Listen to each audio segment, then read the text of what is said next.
Yeah. That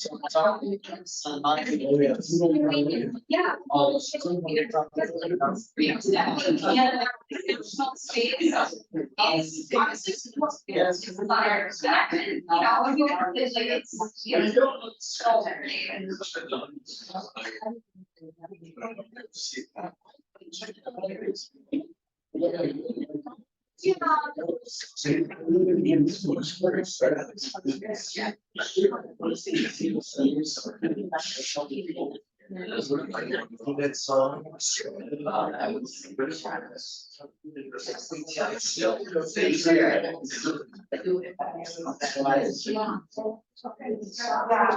I love spinning.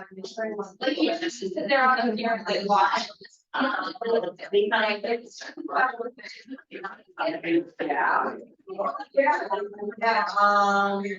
my office in the office. Okay, exactly. And it's made by the two days. I'm very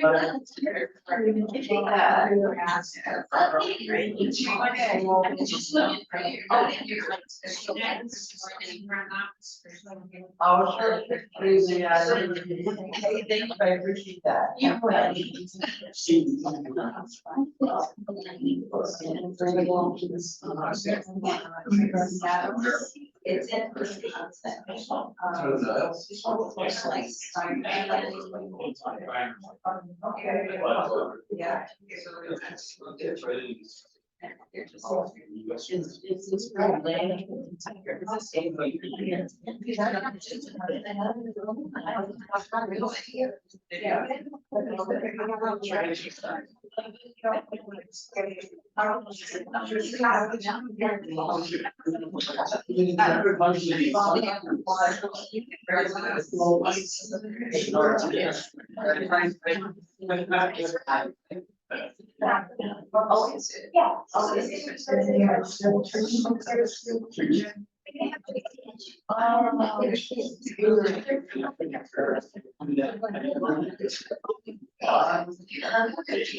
Yeah.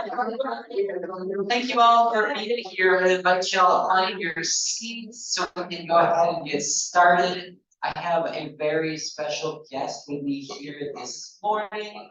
Welcome back to Adult Ed, everyone.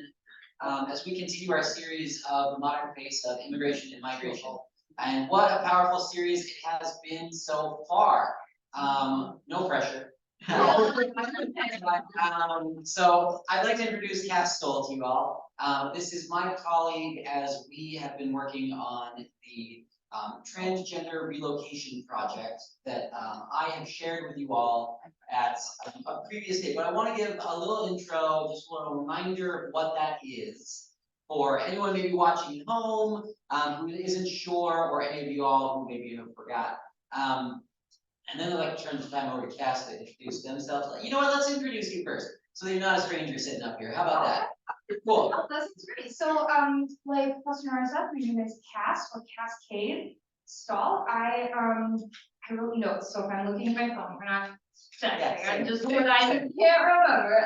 Yeah. So, I am both genderqueer and non-binary. I am also neurodivergent, disabled, and I live with chronic illness. And my pronouns are they, them. And I just say some of those identifiers because those are intersectionalities in my own life that help form my identity. Yeah, and I'm really glad to meet you all. Thanks so much, Cas. How and so let me give a brief intro of what we're doing here, and then maybe you can talk a little bit more about how we connect. Yep. So About, oh, what's it been now? It was the end of spring semester this previous year in May, when the social justice leadership course or pastoral leadership for social justice certificate program was completing at United Theological Seminary of Twin Cities. I had completed that program, and part of the capstone of that certificate was to create a justice program.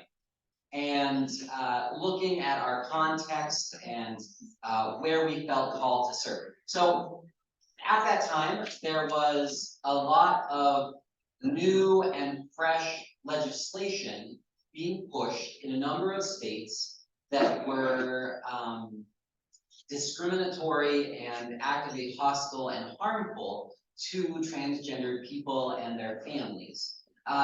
Everything spanning the gamut from excluding trans kids from sports, forcing them into a bathroom they're not comfortable in, or even removing children from parents if one of those children or parents are transgender. The state would just come in and take the kids away. And so as all this was moving, as a trans woman, I said, I feel very called to do something about this. This is at the same time as Minnesota was passing refugee laws in answer to those other laws, so that those states could not talk to Minnesota and get aid in retrieving someone who had fled their state. So because of that, that all sounded good to me, and I thought, well, let's see if we can help some people out. If people are fleeing other states, I want to help them out because I know a community that's very loving, and I know that our state is wants to be very loving as well. And so how can I be a part of this work? That was my project. That was what I said. And then we've had about 6 months since to put some legs underneath it and figure out how to actually do all that stuff. I hear a whistling. Exactly, we would put in a hearing aid. Hearing aid, okay, great, thank you. But maybe there's something moving around downstairs. All right, well, needless to say, it's nothing we can do anything about in here, I guess. So thank you for your patience. So I started this work of like, how can I, I'm sorry, I'm just so distracted. Is there a hearing aid that's very? Okay. Okay. Thank you, Lisa. Appreciate you. That was a cricket. I was so convinced that we just had a lucky cricket. Thank you for that. So after the be brave and do something about this. Okay, here's my science fair project saying I'm going to help trans people in other states figure out how to start their lives over in Minnesota. I found as I did that, I had a number of people, a large number of people say, that's amazing, that's great, I want to be supportive of that. How can I be supportive? And I have jotted down several pages worth of contacts that want to offer money or transportation or housing or just care in some way, which has been amazing. Through that process, I connected with Austin Hertke. He's the author of Transmission. Well, he's the executive director of Transmission Ministry Collective, and also Transforming. Sorry, all the transforms. So Transforming is his sort of theological. I would even call it the sort of theological memoir on describing the trans experience through a Christian theological lens. And then Transmission Ministry Collective is an organization that supports trans folks all over the country by providing them with Christian community. So Bible studies, reflection groups, book studies, stuff. Yeah, so, and y'all who maybe know me know that being trans and being Christian is kind of my whole thing. And so Austin and I connected and hit it off, and I spoke at events. I think several of you were at, which was such a lovely time. And is that where we met? I was trying to rack my brain. Is that where we met? We met earlier than I that. think I cold called you. I think I was like, hello, how are you? I think you're right. Yep, and then we, met in person at that event, and then I was like, please, can we get lunch and chat? And you said yes. And here we are. Yeah, and here we are. And I started talking about, the work that I was dedicated to doing. And then you said, oh, hey, I've been doing that for a while myself. Yes. Something to that extent. Do you want to tell the folks a little bit about what you've been doing? Yeah, no, so I feel like in order to give you a bigger picture, I'm gonna have to back up a little bit and tell you some of my story. And I guess my invitation to you all is, as I tell my story, I would love it if you guys would reflect on your story. I think sometimes we can feel like our experiences aren't enough to equip us for this work, but I just wanna reassure all of you in this room that anything you have learned in your story, in your journey, that relates to relationship or kindness or compassion or empathy or listening, those are the skills that you take into this work. And so your journey, your story matters. Your journey, your story is enough to do this work, to be in this work. And so, I'm gonna share a little bit of my journey and my story to lead us up to the present moment. So I won't go back to the way back, but in college I studied cultural anthropology with kind of like a social justice-y lens. Yeah, it was fantastic. And a lot of what I did in terms of like practical job experience for that degree was working for a small nonprofit that did justice and ecumenical justice and advocacy work in the community that I was in, which was Omaha. Which also just happens to be one of the biggest refugee resettlement cities in the United States.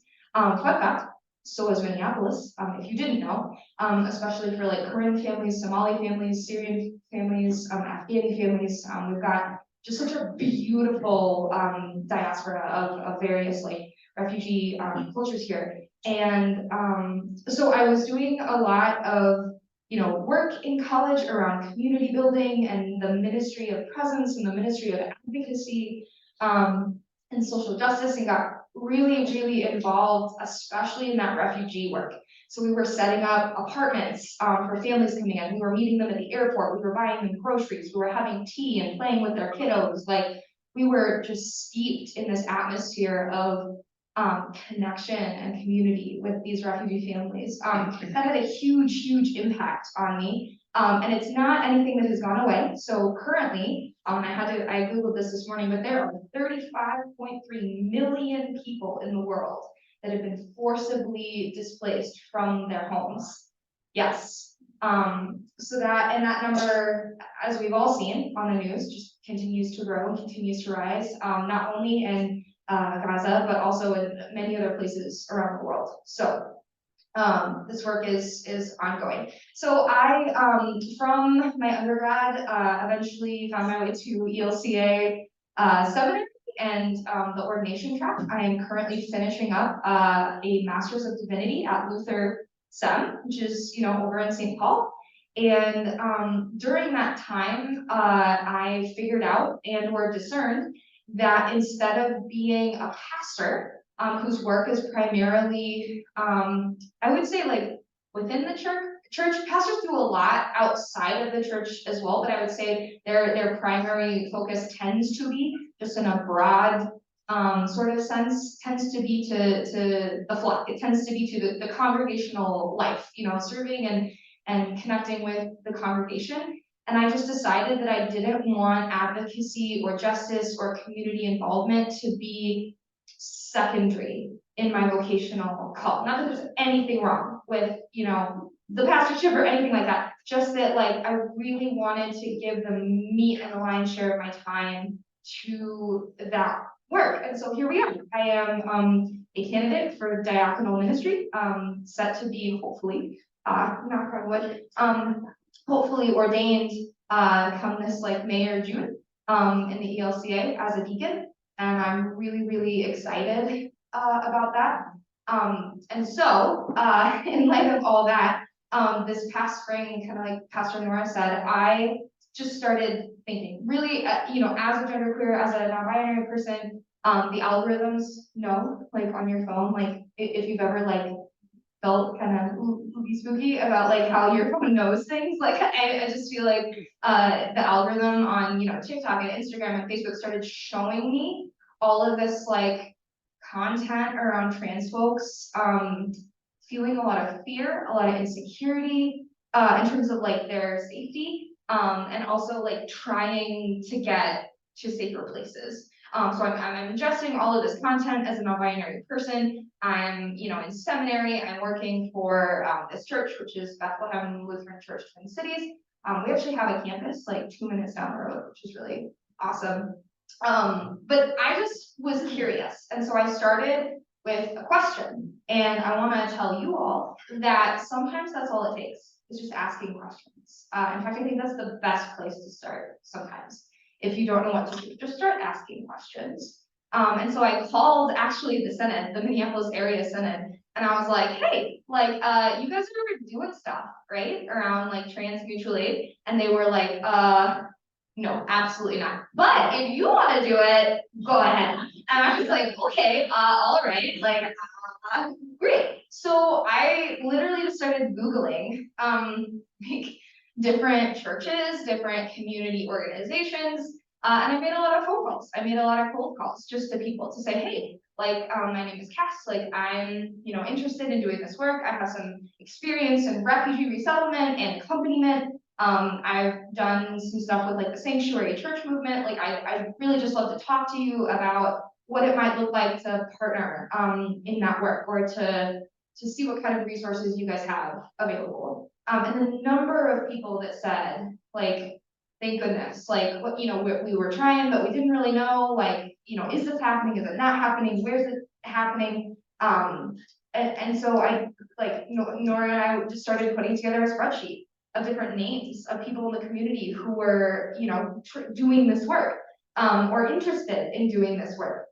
And then sort of separately, just as on a hunch, I applied for something called a Ministry Imagination Grant, which the Synod gives out every year to sort of like new or quirky or crazy ideas that, you know, seminarians or, you know, pastors have, and people in ministry. And so I applied for that and got some funds. We got about $7,500, which was, I mean, is great. It's in terms of like how much it costs to actually move someone, it's not a lot.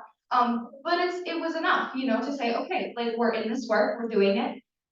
We started getting some names of people that were interested in moving, and so we've been talking to them. And I would say a lot of this, again, like, if you're thinking like, oh God, I don't have any experience in justice, I don't have any experience in advocacy, I don't have any experience in whatever, I want you to raise your hand if you have ever been a part of a meal train. Has anyone ever brought a casserole? What about like funeral food? Have any of you ever like, yeah, like you had a friend that was grieving and you, what about, has anyone ever like knitted a sweater or a scarf for someone? Yeah, have you ever donated anything to Goodwill or any thrift store at all? Okay, so you have this, all of those things are skills, like resource sharing, getting to know people, taking them to coffee, like being interested in their lives and how they're feeling. Like, that's mutual aid. Like, mutual aid is not about like the logistics or the programming or the nonprofit. Like, mutual aid is just people. It is people loving each other, connecting with each other, helping each other's needs get met. And so, like, on our end, that looks very, you know, nonprofit-y. It looks very maybe organized. But we can't do everything, and that's not, I don't think that's the way God intended it to work, you know, for one person to do it all. Like, and so what I want to say to you guys is that even though, you know, my work and Pastor Nora's work might be, you know, finding specific people, getting them connected with resources, please do not think for 1 minute that you guys cannot do this work as well, that you're not involved somehow in this work as well. If you know even one person in your life that identifies as queer, like, you're a part of the work. If you know one person in your life who isn't queer but who has a child that's queer, or, you know, a brother or sister that's queer, or anyone that identifies as LGBTQ, like, you're a part of this work, and like, you supporting them or advocating, you know, for the LGBT community for liberation for all of us in all of our intersectionalities, whether that be race and culture or, neurodivergence and disability, like whatever it is, you advocating and you caring for the needs of others in your lives, like that is like. I've just been letting you preach. Right? No, don't let it go on too long, because I swear. I'm just taking it all in, it's great, right? Hey, I got another poll for you. Yeah. How many of y'all have been involved in justice and advocacy work? Woo! Okay, that's incredible. Yeah, welcome to St. Luke. Oh. So yeah, this is, and y'all know a trans person, y'all know a gay person. At the very minimum, because we're on staff. Yes, yeah. So there is skin in the game here as well. And as you mentioned, where do we begin? How do we begin this work? What do we do? It began with me as well, seeing a need and saying, I guess I'm gonna see what I can do here. And when we connected, you had a spreadsheet of some organizations you had connected with. I added several of the contacts that I had to that spreadsheet. And we have just been developing this, can we call it an organization yet? Not quite. I would say the work, yeah, we haven't, it's more of an idea. It's like momentum. Yeah, we're still getting Yeah, there. yeah. But we have come to a place, and so I'd like to do a little bit more sort of like bare bones logistics of what we've been doing and how we progressed, and then turn to some additional next steps as well, that we can partner with other people with. Yes. And so as we have begun having some lunches and having some coffee and talking about and dreaming about and sharing resources and contacts, we've seen a couple of things. Number one, you have this beautiful skill set of human interaction, don't you? Thank you. I appreciate you saying that. It is so true. And there is a passion for that work. I mean, you have dedicated your entire call to being involved in the non-institutional community. Yes. Right? Yes. And so that grassroots level, that personal level, brings a skill set and ability that the institutional pastor may not have, right? Now, the institutional pastor, I'm talking about myself, The institutional pastor brings a little sense of organization and institutionality, some ways to build systems that can support and grow and develop. And so I feel, and correct me if I'm wrong here, but I feel like we've come to a place where you're doing a lot of the one-on-one people FaceTime work, and I'm doing a little bit more of the connective work, the putting this system with this system, this organization with you, sort of exploring how to develop these things to help ease this moving forward. So we've grown in this ministry work together. It has been a lovely relationship that I look forward to continuing. And I'd like to talk a little bit about elevated access. Does that seem appropriate? Absolutely. Okay. So about a year ago, I went to a women's youth ministry conference. This is for women who lead youth ministries all around the nation. And I met a lot of lovely ladies there. And one of them heard about this project that I was working on and reached out to me and said, hey, I work with an organization that has been developing systems to provide travel assistance for folks needing to get medical aid. It started with abortion access. It did, yeah, reproductive rights. Reproductive rights, Yes. excuse me. Reproductive rights access. So for folks who are living in, as with the downfall of Roe v. Wade and the uptick in oppressive legislation, a lot of the places that have oppressive reproductive rights legislation are also the places that have oppressive trans rights legislation. Funny how that worked out. So we talked a little bit and we thought there was some overlap that might work out. Well, they work with a nonprofit organization called Elevated Access, which, has anybody heard of Elevated Access? I hadn't either. It's an amazing group that said, it is essentially a group of pilots who said, you know what, we fly private aircraft. Has anybody flown in a private aircraft? Yeah? Oh my, Several wow. of you. So you know, Fancy. all you gotta do is bring your bag and get on the plane. Like, there's no ID TSA, process, TSA, no. the sort of governmental oversight. And so what they do is they coordinate with the client a pickup site and a drop-off site and a time, and with minimal identification. So they can pick someone up, take them to another state, sometimes even for just a day flight, to receive medical aid and then fly back home at no cost to the person, which is significantly cheaper, obviously, but then saves time as well, driving across state lines. And many folks don't have those sort of means. They're able to just fly and get their medication and come back. Now they've been doing this fly and return. That was their model. And we said, well, could we utilize you to just fly people and drop them off in another state? To relocate that basically. Yeah, to relocate them. And then we would do the work of making sure that they had a soft landing, that they had resources. What are some of the resources that we're developing here for that soft landing? Yeah, so we're working with something called Avenues for Youth that provides host homes for kiddos, and that's actually one of the things later on that I have as a personal sort of ask. I know that a lot of people in Minnesota have these beautiful, beautiful houses that were built in like 20 or even like earlier than that, that might have like 2 or 3 like spare rooms at this point. If you're an empty nester, you have, maybe even 1 spare room, and maybe that idea is daunting.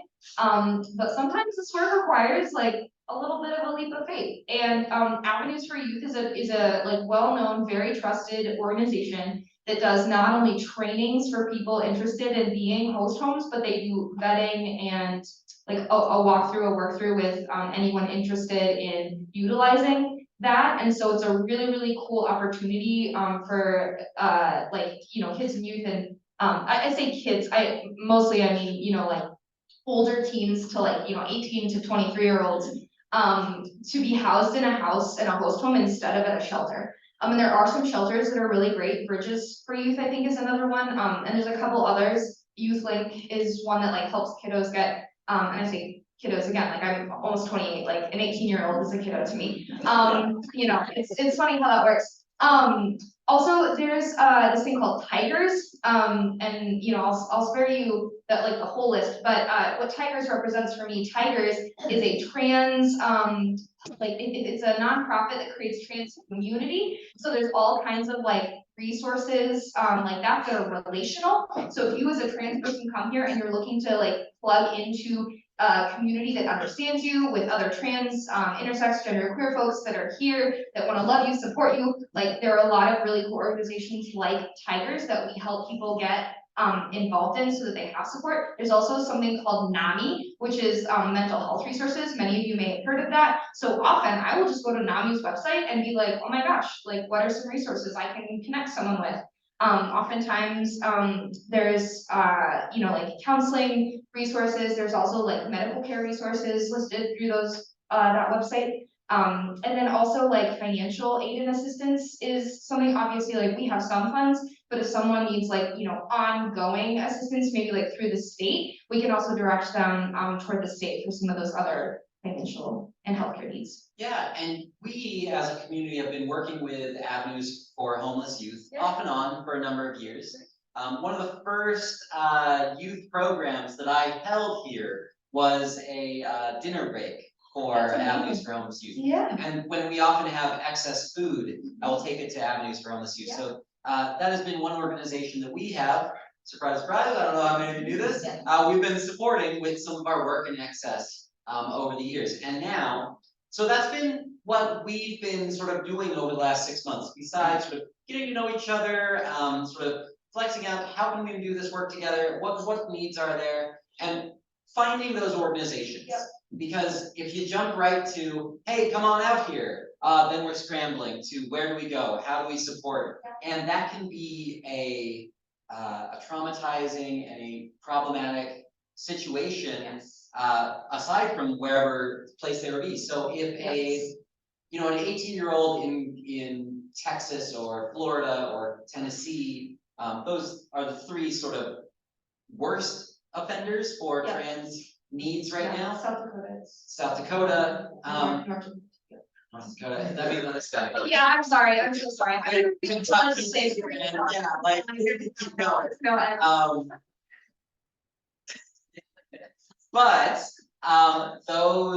if someone is, a young person in those states, it's also very hard to sort of understand, oh, there are organizations out there that care about me, that like Yes. offer Yes. resources that I could just plug into Yes. with my phone. I could look up NAMI, Yes. but like, when you live in an oppressive environment. Yes. And you live in an environment that says you're wrong and you're bad and you're sinful and you shouldn't be living the way you're living.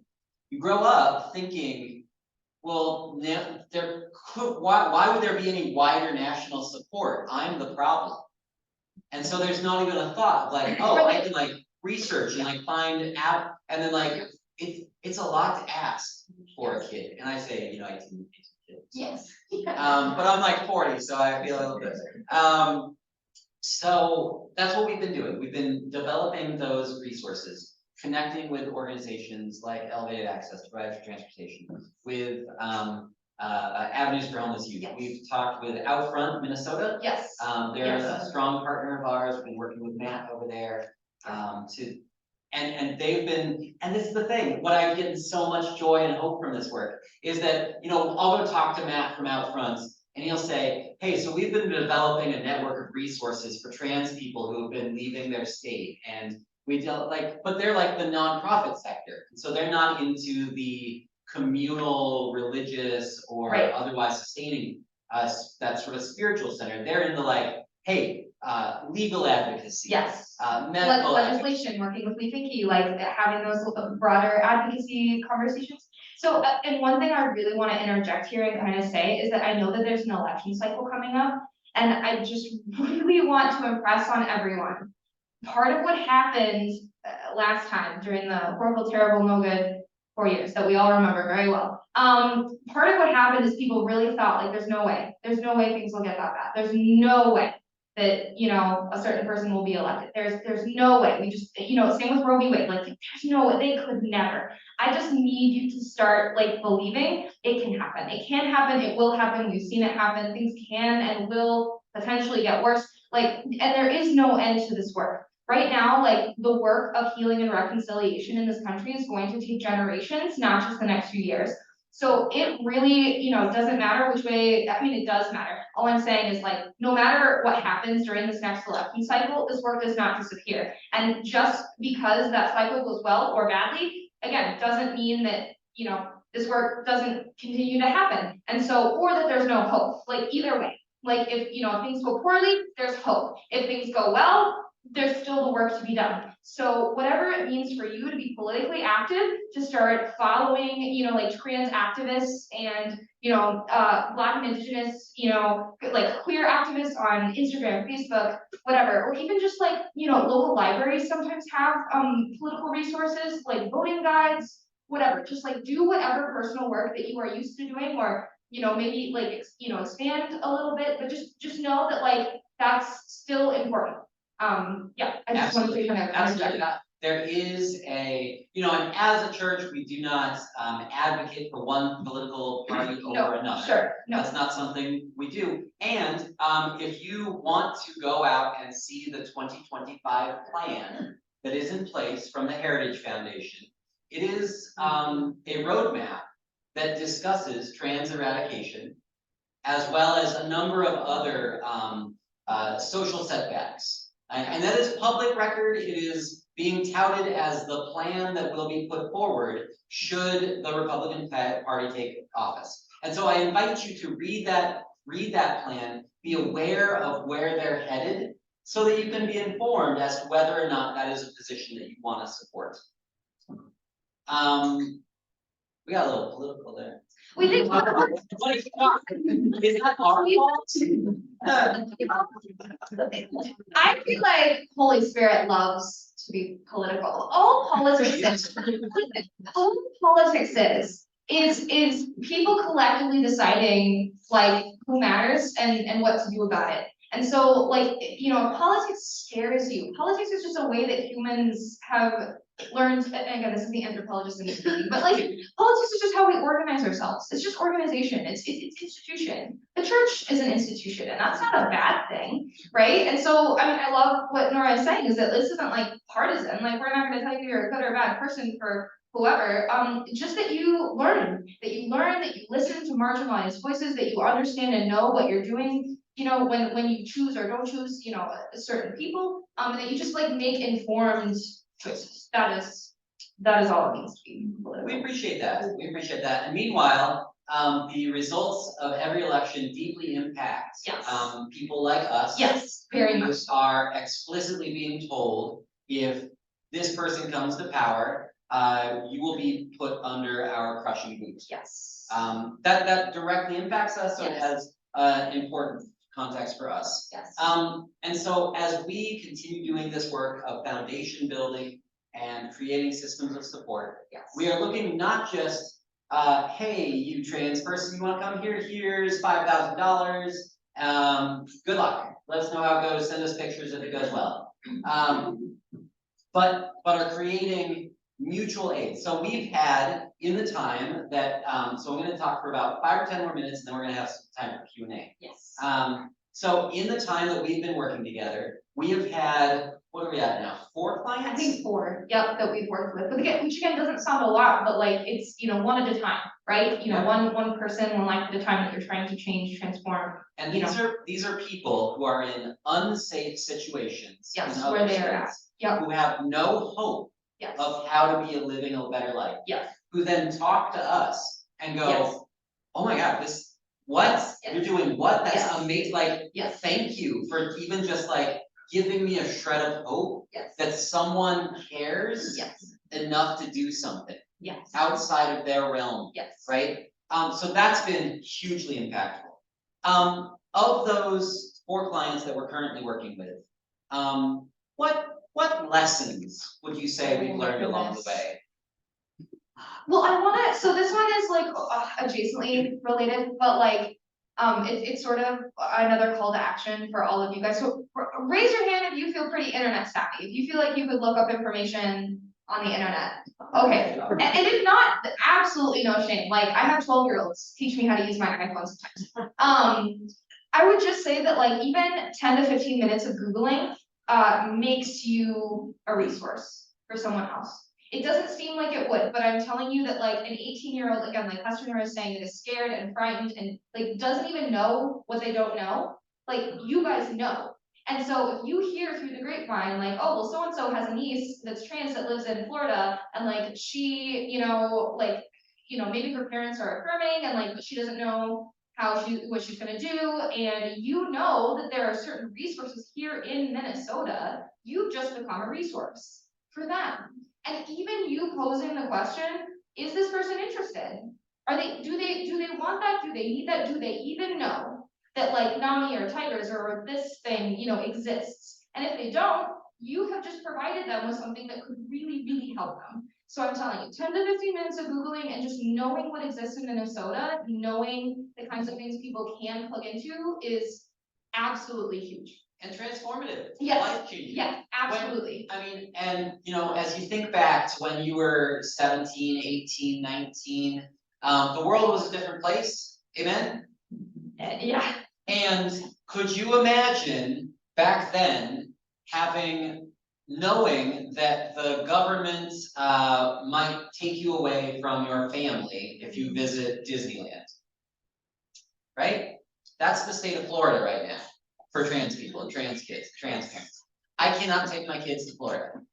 They could be taken away from me just by being in the state. So with that reality, growing up as a trans person in that reality, can you just imagine how scary and helpless you would be? And so, I've got that niece out there. Reach out to your sister, to your kid, and say, hey, are you doing okay? Yes. Like, even just, yes. Are you doing okay?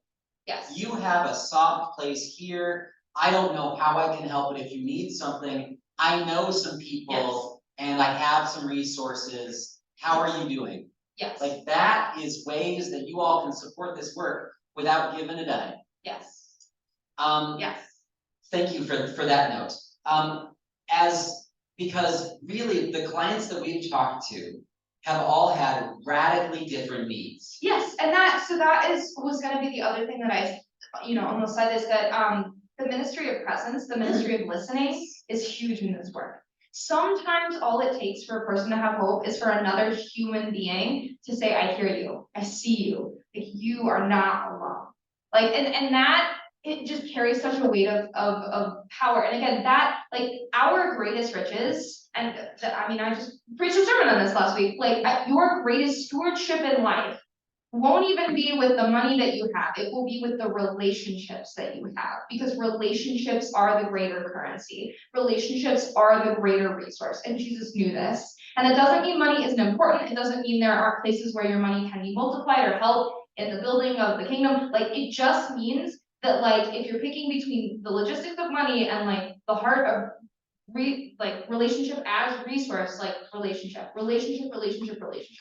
And so in this work, we're dealing with a lot of logistics. We're trying to figure out housing and medicine and healthcare and whatever. But, like, the reason behind all of that, the key motivation, is that we have these people, these humans in front of us who are hurting, who are sad, who are, low on hope, and just sitting with them in that pain and saying, like, you're not alone. Like, that is where our power lies, and a key part to this whole thing. There was one, I think it was our very first one that we worked with, who was so just scared and had no way forward and didn't know what was going on, and was like, I gotta get out, I don't know what I'm doing, like this is, and after talking with us and being like, here are some ways forward, here are these, here's an emergency shelter, we're working on housing with safe housing, here are some other pieces, here are some steps forward. That they were able to go, you know what, I think I'm gonna be okay for now. Yes. I think I can breathe and be patient. Yes. Because I know that this isn't now forever. Yes. But I don't think shelter life is the place that I'm at yet. Right. And so then another reality exists. Just going from this is terrible, I have to get out, I don't know, my world is apart anyway, I'll do whatever, to like, oh, here are ways forward. Actually, I can be a little patient because now I see hope, I see ways forward. Yes. We haven't actually done anything for that client yet. No, other than not sit just and listen and talk. Yeah, the texts and the phone calls and the emails, have really been the whole thing in terms of that one client. And other clients, haven't needed that. They've had really good, like, emotional support systems, and that's been incredible and great. But it's just like whatever that person needs in terms of, like, their journey, their story. That's kind of what we're trying to do, what we're trying to provide. So thank you for that. What briefly in 5 minutes? Sure. Excuse me. What do you see? And I can obviously speak to some of this too. But what do you see the future? We've given you a sense of where we're at, right? Where do you see the next 6 months, 6 months to 5 years of this going? Can we even look that far out? Oh my gosh. Well, like, I don't know. How about the next month? I was gonna say, I don't know what my schedule looks like in the next 2 days, let alone like, like 2 years. But I guess what I really want to reiterate is just that, like, you all are going to start, or maybe you have been seeing, I don't want to act like, you guys don't already have kind of your ear to the ground, but like the things that are going to start increasing, I'll say, are like youth and young adult homelessness, like LGBTQ suicide, this feeling of, I don't know, just sort of like, what do we do? Almost like, fear, panic, and none of that has to be all encompassing in the sense that, like, when we watch the news, and we all know this, when we watch the news, sometimes it can feel a little heavy. It does feel heavy. And my invitation to you is to take some time, sit in that discomfort, allow yourself to feel those big feelings, whether that's grief or anger or whatever. Process those feelings, do whatever you need to do to take care of yourself, and then ask yourself how this fits into your journey. How does this fit into your story? You do not have to do everything. What's the one thing? What's the one thing you feel like Jesus or spirit or whoever is like moving you toward? Because that's all you can do Right. at times, right? No one person in this No. room can No. fix this issue Yes, in a day, yes, in a week, yes, in a year. yes. Has anyone seen Frozen 2? Yeah. Do you know, Oh, it's really good. It's really good. Yeah, it's so good. Watch it with your grandkids. I'm really making the Disney reference. No, but there's this cute little song in there about just doing the next right thing. You don't have to know 20 steps ahead, but like that's this work. And that if I had to like project into the future, it would just be responding to whatever's going on. Is there a need over here? Okay, that's where I'll go. Is there this person over here? Okay, that's where I'll go. Like, just the next right thing, and kind of allowing that journey and allowing that story to continue to unfold, and allowing the things that, you know, I know or you know or whoever knows to continue leading us into deeper connection and community and care for one another. That's the dream. That's the hope. I don't know if that was a book. No, that's great. I could be, because this is how we work together. Very personal answer. I'll talk systemically. Sure, yes, please The do. organization that we're working towards building. Yes. We're still considering moving towards a 501c3. That is a question, and it's a big question. Yep, it's a big thing. And I'll just say that regardless of what happens, there will always be 501c3s, whether or not it's one that I start, or Pastor Nora starts, or somebody starts. There will always be 501c3s that you can volunteer with, learn about, donate to, give to, be a part of, that are doing this work. So again, that 5, 10, 15 minutes on Google, you know, maybe resources for someone else, maybe it's resources, you know, that you want to be involved in, or that you are passionate about, or you want to feed into. Like that's really, really important. And as we heard last week, if there is not a resource, if you do that work, Yeah. and you find there's no resource for this. Yes. Who do you know that could help you develop a resource? Yes. Right? Yeah. Anna, we heard about Anna's story, starting the Camden Collective, right? Because she said, oh, I want to give food out to these immigrants who are here in my neighborhood. And so she started calling her friends and getting food donations and setting up a food handout, and just has been, and that has grown to the place that it is now, where they have t-shirts and like are supporting people. That all grew from one person's, hey, I want to support this resource. There's not one. Well, let me see what I can do. Let me not fix the problem. Let me see what I can do tomorrow or today to move forward. And so that is, as we continue doing this work, that is what we are doing. I also recognize that many of you have signed up to offer financial resources, to offer housing resources, to offer transportation resources. And again, as those needs have come up, we will seek out and ask for those. Yes. I still have them on my list, so don't think I've forgotten. But I would like to take a few minutes here at the end to offer a time for Q&A. We've said a lot and offered some inspiring ways forward, I hope. But what lingering questions have we forgotten to answer? I thought I saw it. Yeah, Dick. I want to remind us that we were organizing the More Life Churches Network. The first one was country, and that we were involved in doing the sort of things you're doing with not the same intensity, and that people found resources. Remember when we were all making banners? To assert our involvement with that issue. So as a reminder, this congregation has an institutional history around this work, being a founding charter member of Twin Cities Presbytery for the More Light movement, that said that queer people were invited and encouraged to be a part of the full life of the church through, that was through ordination and weddings, or was that just the weddings at the time? It was everything, the full life of the church, as a leader in that work.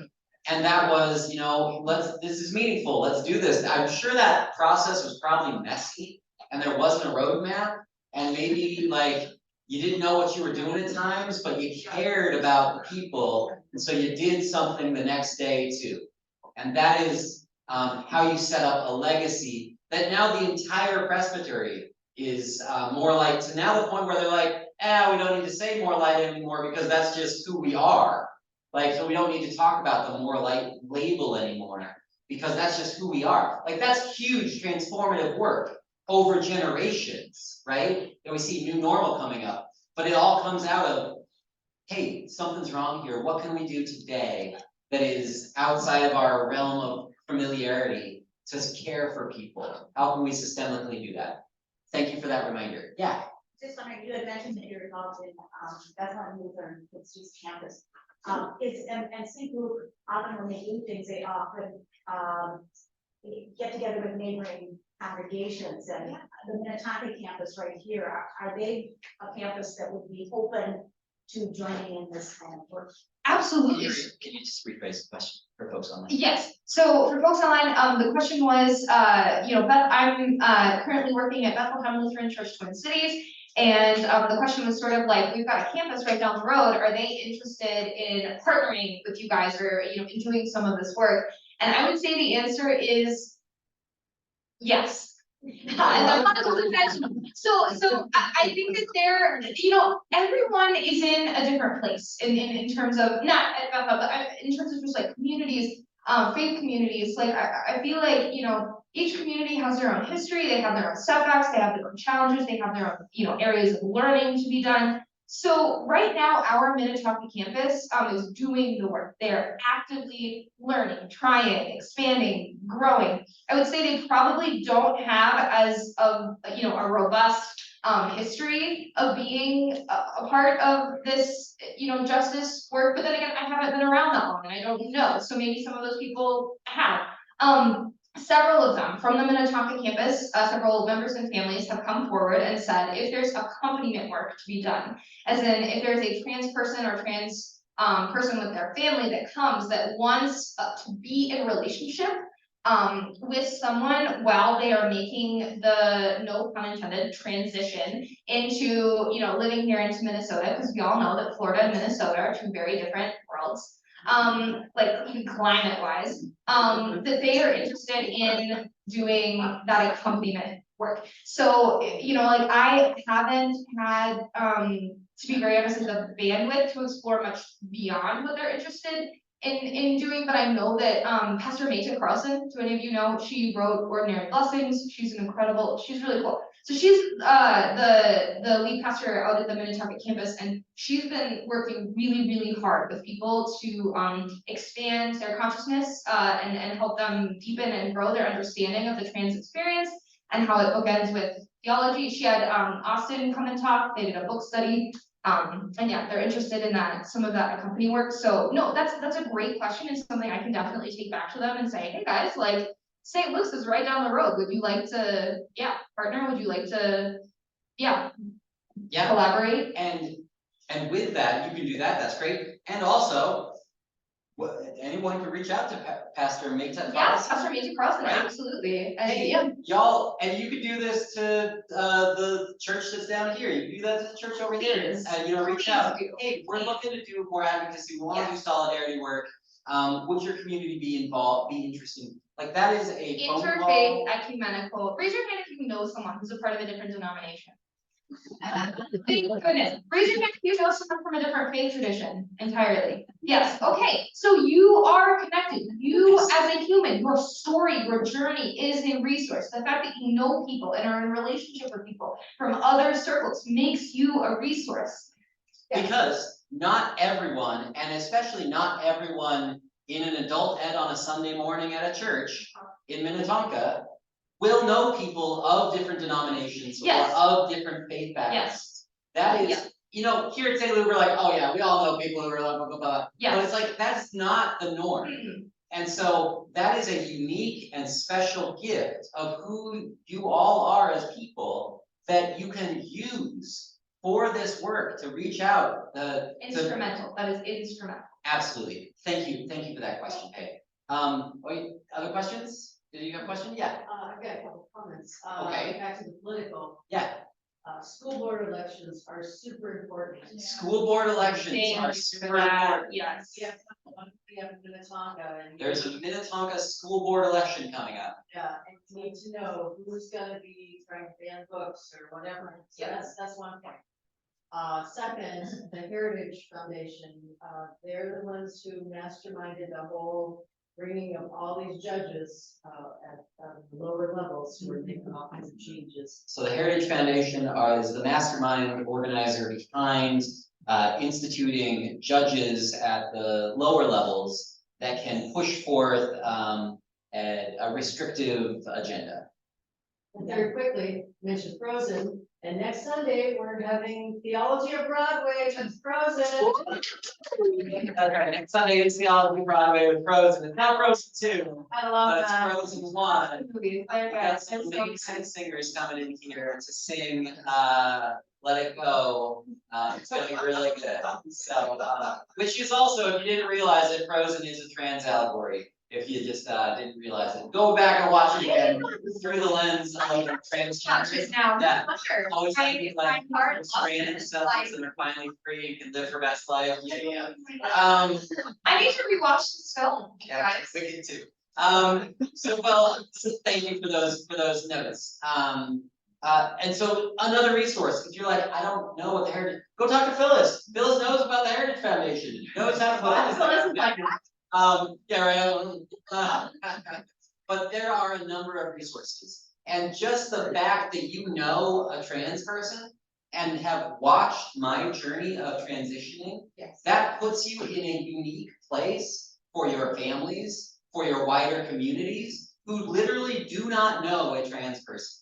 And all they hear is what the media tells them, which is not good generally.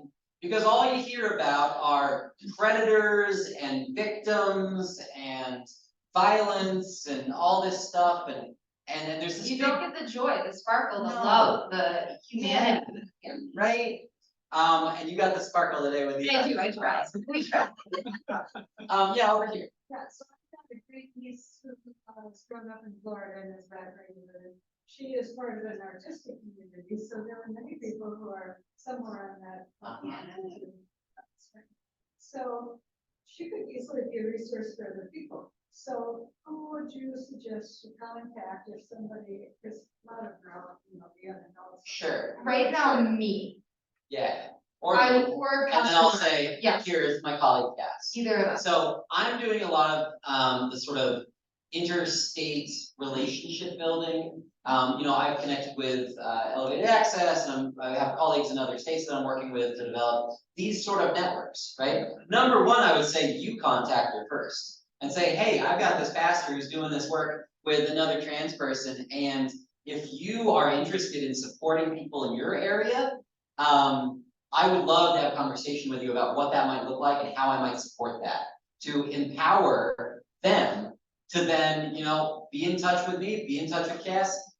You can give them my email address and I'll have a conversation about what their situation is, and if it makes sense to pass them over to Cas to do more of our sort of relational work and support, or I'll work with them and work support. As Cas has been getting at, every relationship, every connection is unique and offers unique paths forward. There is no track, One size fits all. right? There is no track that we're on here. We are just exploring what gifts and graces they might have and seeing, well, do we empower them? Do we connect them with our system? Do we just let them know that elevated access is a thing and then they work with them? I don't know, but have them contact me, but start with the number one relationship of having that talk. Hey, I'd like to talk to you about like the world of transgender people in Florida right now, because it's heavy and I'm holding them on my heart and you're living there. Can we have a conversation about that? And then chat for 20-30 minutes about what it might look like. And that one conversation will then influence the next conversation and where you go from there. If there is, it's all one conversation to the next. There's no like, here's where we're getting to, and let's figure out how to get there. It's, I know this person, I'm gonna talk to them and see what comes of it. That's the work of the Spirit. That's how the Spirit drives us forward and keeps us connected through our humanity. Other questions? Why, I got time for one more question in the back, Jeff. So Nora, you mentioned that the PCUSA has become sort of fully more light to the point where they don't need that designation anymore. My question is, what do you know what the PCUSA is doing to leverage their network of clergy, particularly in those states that are That is the most problematic? Great question. So the Because question a lot is, of times people will, you know, the part of the challenge is getting people to connect to someone Right. initially that can Right. get them connected to this network of resources, right? yeah, so the question is PCUSA, more light. Some folks say we don't need to claim that and name that anymore. But what is the PCUSA doing to support and empower clergy across the board to be involved in this sort of supportive work? And my answer right off the bat is I don't know. But what I can tell you is that I don't know because I haven't gone to the presbyter and asked them that same question. I haven't gone to I haven't Googled the National Office of Peace and Justice Work and emailed their coordinator and said, what are you doing to empower you? I haven't done that.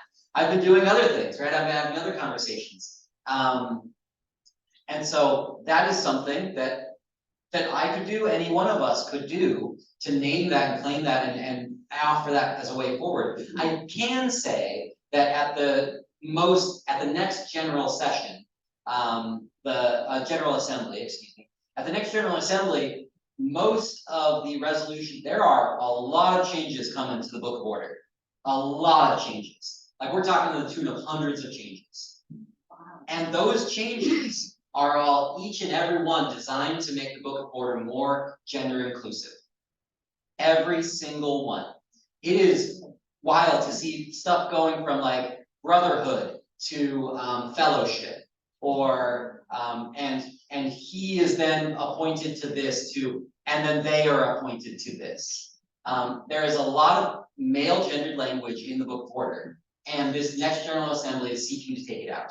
So that is one thing that I know the PCUSA is doing, and even just that, we all know what it means to take male gendered language out of our formal liturgies and our formal structures, and have then the next generation grow up without that sort of and see what comes from that. So that is one thing that I know the PCUSA is doing. I don't suppose you know anything else the PCUSA is doing? Oh God, no, I wish, oh my gosh, Or ELCA. yeah,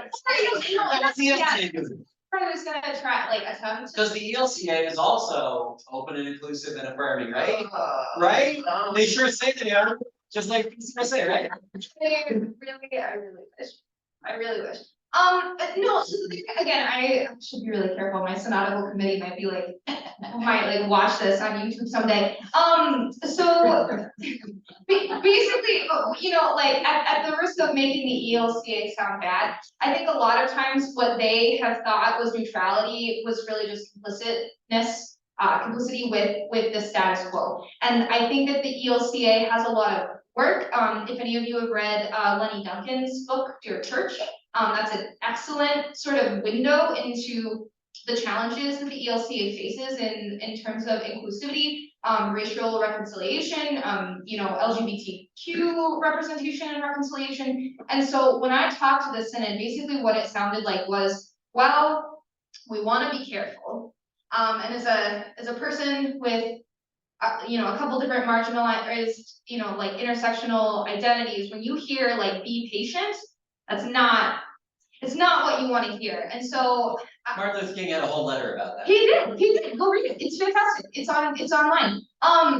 But what I will say is that like we're making steady progress because of people, because people like myself, people like, you know, my friends in seminary who are Black or trans or whatever, you know, Hispanic, Indigenous, like that have these other intersectional marginalized identities are becoming deacons, they're becoming pastors, they're becoming a part of the institution. And so what was like, well, we gotta be careful, has now become the time is now. It's become like, no, this is urgent. No, we need to do this. No, we need to get on this. And so my hope and my prayer is that like the institution starts to catch up with the people that are becoming a part of it.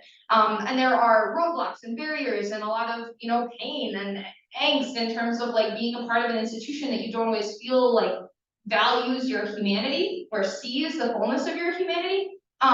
So I would say it's slow going, but it's happening, and I am praying and working towards there being more institutional backing for this kind of connection. Absolutely, and to be clear, just to wrap up, because we need to wrap up. Yeah. The ELCA is not the only organization doing this. No, Every absolutely wider not. organization out there Yep. that says they want to be fully inclusive and loving and supportive of You, LGBT folks, UCC, yes. UCC, PCUSA. PCUSA, yeah. They've said these things. Yes. And it's one thing for the higher ups to say it. Right. And it's another thing for the local church to do it. Yes. Right?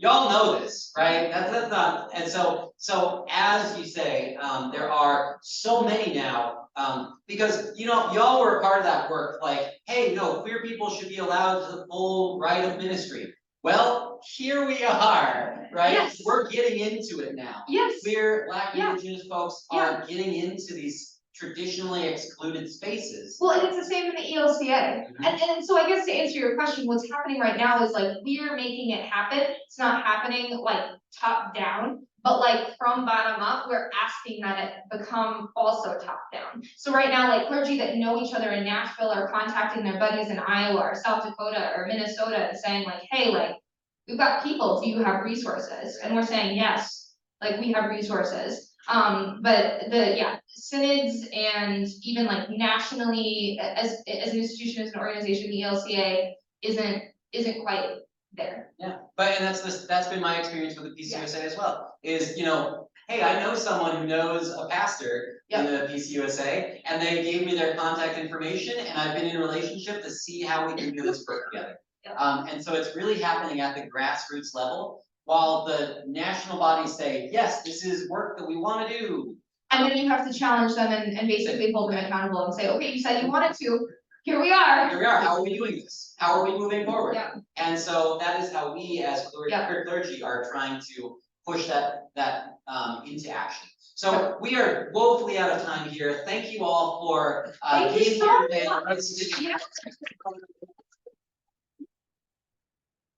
If you want to further support this work, you can reach out to me, nora@stluke.mn, and we can be involved in whatever field. And even if it's just, I don't know what I want to do, but I want to do something, send me an email and I'll pass it along to Cas, or I'll talk to you myself. Thank you all for being here and for your attention. Thank you for being online. Y'all take care and we'll see you next time.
That's exactly what she is. That's where she started. Right. And she's all artists, like with that and everything else. So she has to be on it, right? Oh, yeah, absolutely. First time, that's what that's good. Yeah, that's the challenge. Southern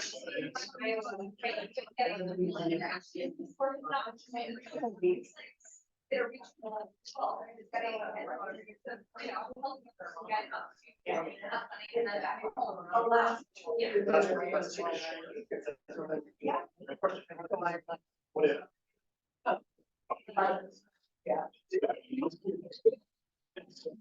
And so, what if we were successful?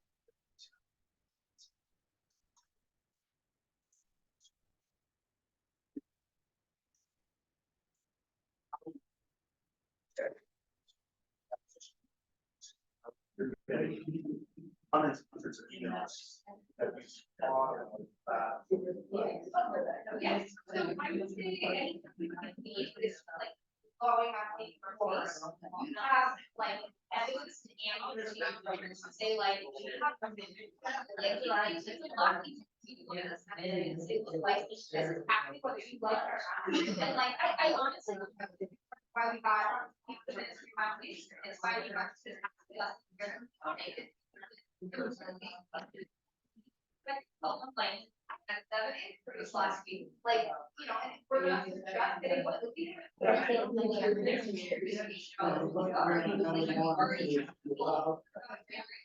like, and again, it's kind of like, that here, right now, and just like, why we kind of, what we kind of like, like we purpose you look at it, but I really can't make it talk. What kind of service was trying to get.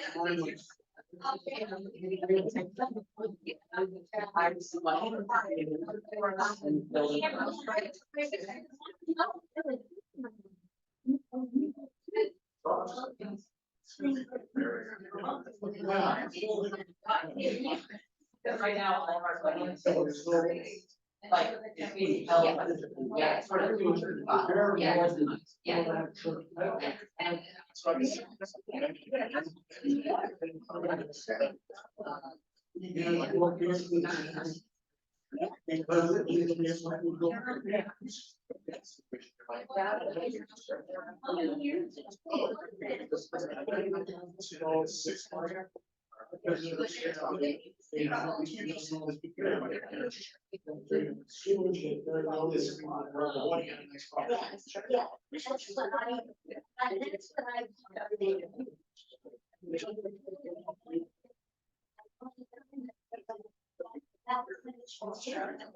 Right? Yeah.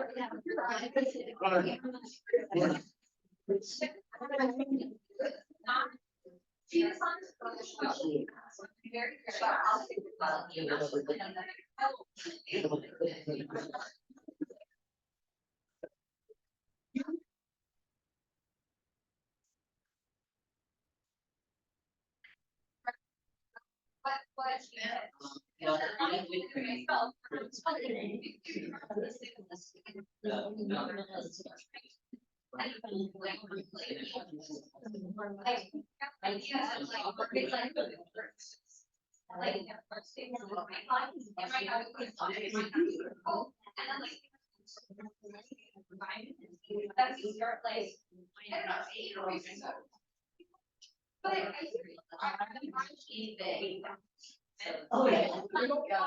Sort of. Hey,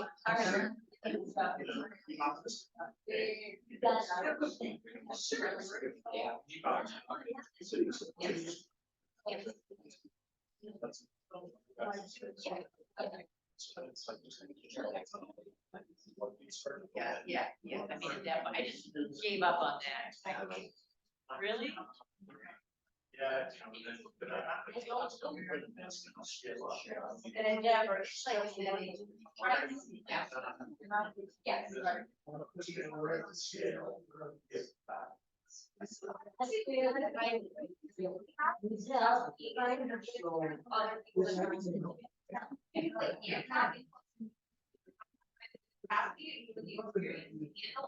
Oh, no, that's, you have really good people.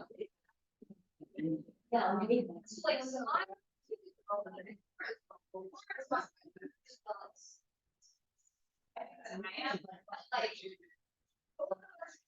Very deeply aware, but like this part isn't at all 1%.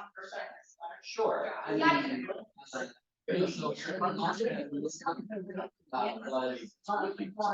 Was not landing. Yes. So I think everything, just any of the funds that we have. Yeah. But you're the. Yes. You get requests, you done. Yeah. Sure. I'm not sure. Right. Never actually said it. Yeah. I think she's got a daughter herself. CBS.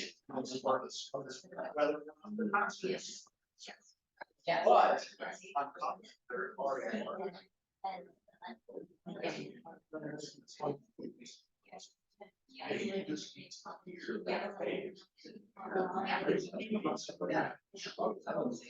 Yeah, that's fine. The 150 speaking fee is definitely what you hear. Like any other.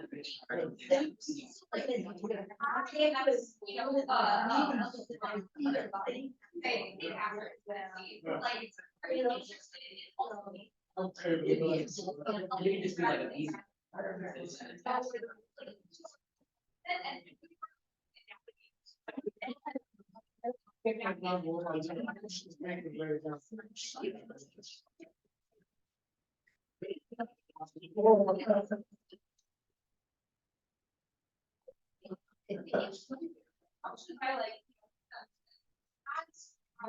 Thank you for being here.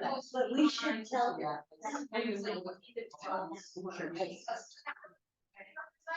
And so, yeah, I mean, like making those personal connections, inspiring people to do whatever work they can do. And then also keeping that pressure on the institution to be part of this. Right. I just think all the in Texas. Yeah. they all We were just talking about need somebody. when we were in Falls, it was more like. Church.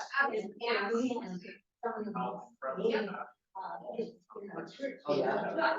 We kind of really got away. That sure. It's like that. Yeah, it's not that about, You can ask us to do some. that's a candidate, but I know I appreciate all of You it. know, Yeah. that emergency. Yeah. We already are banned. I mean, we got some. Great. Yeah, that's leverage. Okay, perfect. Awesome, thank you. Yes, Awesome. yes. Sounds good. Okay. Yeah. Sure thing. Yeah, I mean, we're